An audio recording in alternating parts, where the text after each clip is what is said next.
নমস্কার, আমি অনির্বাণ। বাংলার রাজনীতি আপনাকে স্বাগত। আর কত অপমান করলে মমতা ব্যানার্জির শিক্ষা হবে? আজকে কলকাতা হাইকোর্ট মমতা ব্যানার্জির সরকারকে আবার বড় ধাক্কা দিল।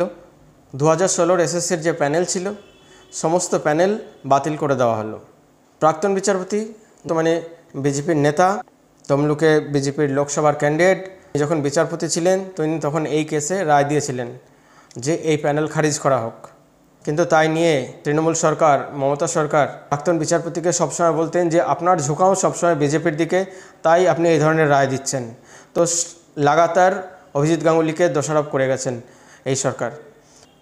কিন্তু এখন আজকে যে রায় আসলো তাতে কিন্তু রাজ্য সরকার আবার মুখ থুবড়ে পড়ল, রাজ্য সরকার আবার গোত্তা খেল।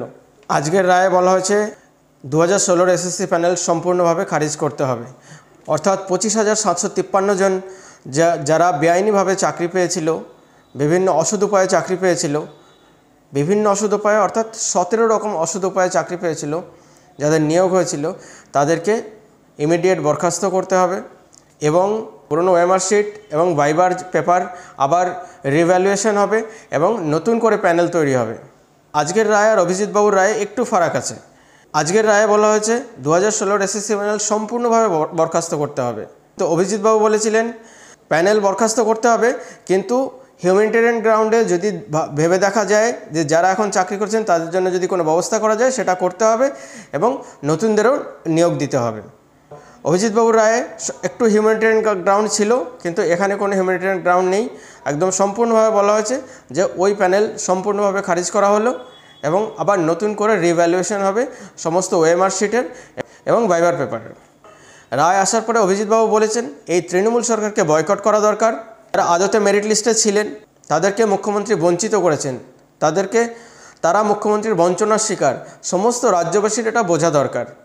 ভোটের মধ্যে রাজ্য সরকার এভাবে গোত্তা খাওয়া বিজেপির একটু লাভই হলো। বিজেপির হাতে নতুন ইস্যু আসলো, এই ইস্যু নিয়ে রাজ্য সরকারকে তারা আবার ঘিরতে পারবে এবং এই রাজ্য সরকারের উপরে তারা আক্রমণ শানাতে পারবে। এখন দেখার বিষয় এই নতুন প্যানেল কতদিনে গঠিত হয়, কতদিনে সব কিছু কার্যকরী হয় এবং কতদিনে নতুনরা চাকরিতে বহাল হন এবং পুরনোদের জন্য যারা এতদিন চাকরি করছিলেন, যাদের বরখাস্ত করা হলো, তাদের কি অবস্থা হয়, তাদের জন্য কোর্ট কিছু নতুন প্রাবধান আনে কিনা বা সরকার কিছু ভাবে কিনা সেটা দেখার বিষয়। এতদিন মমতা ব্যানার্জি এবং তৃণমূলের মুখপাত্ররা টিভিতে বসে এবং বিভিন্ন সভা থেকে লাগাতার বিজেপিকে দোষারোপ করছিলেন, লাগাতার অভিজিৎ বাবুকে দোষারোপ করছিলেন যে এদের মধ্যে মিলিভগত রয়েছে। অভিজিৎ বাবুর ঝুঁকাও সবসময় বিজেপির দিকে আছে বলেই এরা অভিজিৎ বাবু এমন রায় দিচ্ছেন যাতে বিজেপির সুবিধা হয়। এখন বোঝা গেল যে এই ধরনের কোনো মিলিভগত ছিল না, অভিজিৎ বাবু সঠিক সিদ্ধান্তই নিয়েছিলেন এবং বিজেপির এতে কোনো হাত ছিল না। বন্ধুরা, ভিডিওটি কেমন লাগলো কমেন্টের মাধ্যমে জানাবেন। আর উৎসাহবর্ধনের জন্য লাইক করুন, শেয়ার করুন, সাবস্ক্রাইব করুন, সঙ্গে রাখুন, দেখতে থাকুন বাংলার রাজনীতি। ধন্যবাদ।